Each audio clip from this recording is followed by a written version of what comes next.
வீட்டில் இறந்துட்டாங்களா எவ்வளோ காலம் 16ஆம் நாள் கும்பிட்ற வரைக்கும் எல்லா உடம்பரையும் வரும். அதிகபட்சம் 30 கும்பிட்ற வரைக்கும் எல்லோரும் வந்து போயிட்டே இருப்பாங்க. 30 முடிஞ்ச உடனே அவங்க யாரோ நாம் யாரோன்னு போயிடுவாங்க. அப்புறம் நாமளும் என்ன பண்ணுவோம், கீழே இருந்த ஃபோட்டோவை செவுத்தில் ஆணி அடித்து மாட்டி 2 பூ வைப்போம். இது ஒரு 6 மாதத்துக்கு. 6 மாதம் கழித்து நாம் நினச்சி பாருங்கள், நாம் எல்லாம் என்ன நினைக்கிறோன்னா, நம்ம பையனுக்கு சம்பாதிக்கிறோம், நாம் இல்லைன்னா அவன் வாழ மாட்டான். நமக்குள்ளே என்ன இருக்குதுன்னா, நாம் இல்லைன்னா அவங்க வாழ மாட்டாங்க அப்படின்னு ஒரு எண்ணம். ஆனால் ஒரு 6 மாதம் கழித்து 2 பூ வச்சுக்கிட்டு இருந்தவங்க 1 பூ வச்சுருவாங்க. 1 வருடம் சாமி கும்பிட்டாங்கன்னா எடுத்து அதை பெட்டியில் போட்டு வச்சுருவாங்க. இல்லைனா என்ன ஆகும், ஸ்டோர் ரூமில் மருமகன் வரும், அல்லது மகனே வருவான், மருமகனே வருவான்.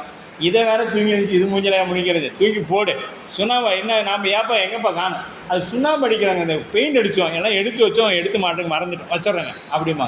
ஏன்னா அந்த வீட்டில் பொன் பிள்ளையோ யாரோ ஒருத்தர்